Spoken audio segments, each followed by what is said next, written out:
What's up? It is Sean, and we are living in a time right now where everyone has opinions and we are entitled to them.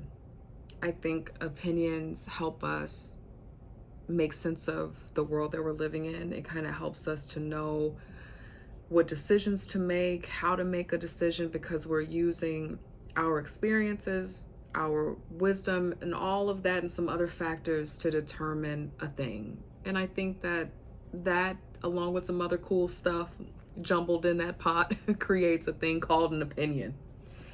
But oftentimes, opinion, they're not really based in fact.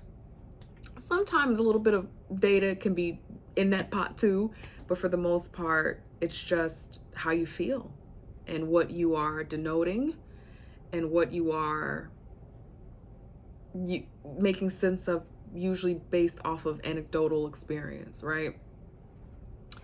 I'm going here today because there's a phrase that's been swirling around in my mind. As you probably know now, if you watch my other video, is I collect words and quotes because in my own process of healing and growing, I've needed quotes and words of wisdom from wise people to heal childhood experiences, challenges, a lot of hurdles, as many of you. And so I just have gotten to a point where I want to share them with you because there were people who shared them with me.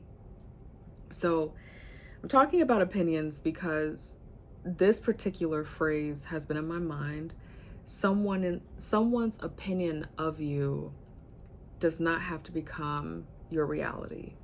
And to me, that feels like self-worth, self-value stuff, because before you know your worth and you know who you are and what you represent, what you like, what you don't like, but really just knowing the value that comes with you just being a living, breathing thing existing and the infinite potential and all of that, it can be really easy to allow the opinions of your supervisor, your spouse, your partner, your father, your mom, your caregiver, people in the community, your pastor, siblings, best friends. It's really easy to let their ideas of who you are or what they think you should be become a part of the identity that you start building your life around.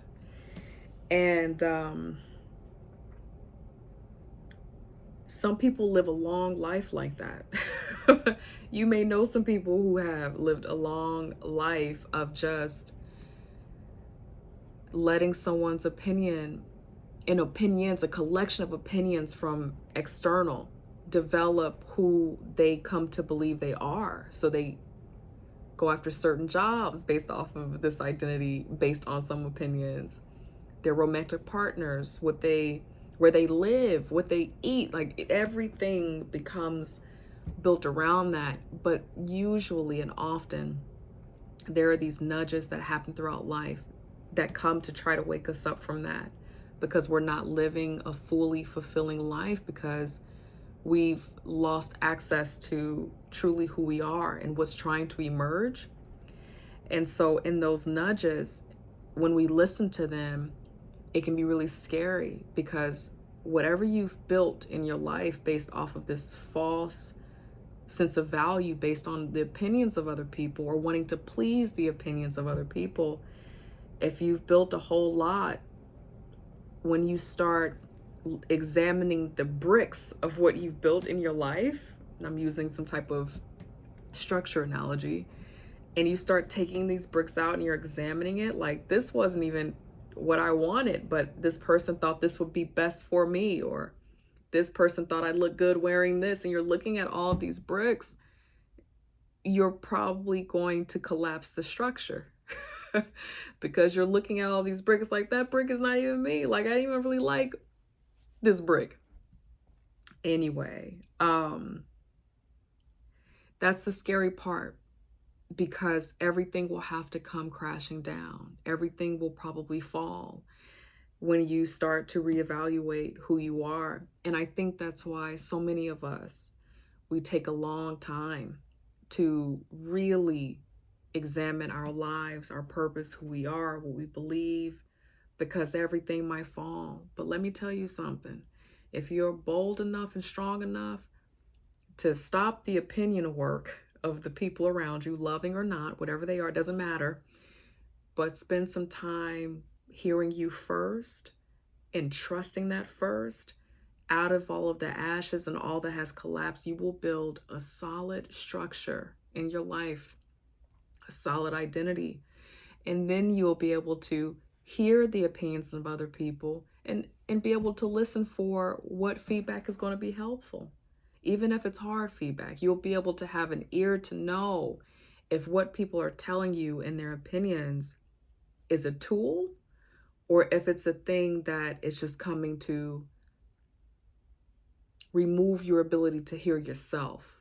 But you got to do that foundational self-value structure work first, and it's hard.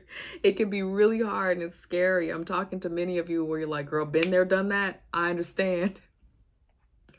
But I feel like there may be some of us out in this beautiful world that sometimes doesn't look so beautiful, that's just still trying to unravel some things, because that nudge thing is happening where it's like, I think I want to reevaluate my entire life and rebuild something that really feels like it's genuinely and authentically me. So if that's you, I think you can do it. I can't tell you how many times I've done it in my life. And it's always been worth it. So go on with your bad self. You know what to do.